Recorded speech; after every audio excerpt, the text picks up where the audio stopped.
Let me show you how we can use upper numbers to calculate how many percent of 100 is a certain value.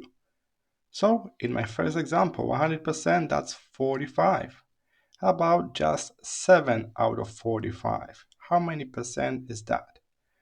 To calculate it, go to the empty cell and start with equal sign.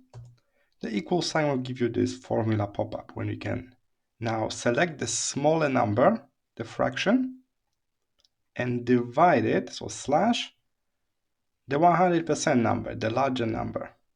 Enter. It seems like not correct, but what we need to do next is to go to the format menu on the right, cell, and data format. Change this to percentage. For decimals, get 0, enter.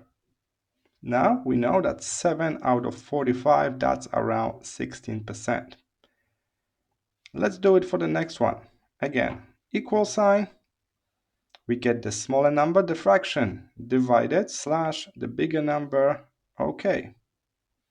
Look weird, but we change the data format to percentage, decimals to 0, and now we know that 345 out of 445, that's around 78%.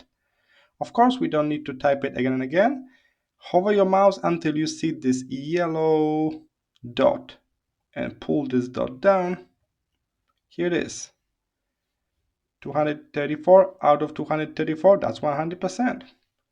0 out of 67, that's 0%. 5 out of 100, 5%. Looks good. Alright, I hope this was helpful. See you in the next one.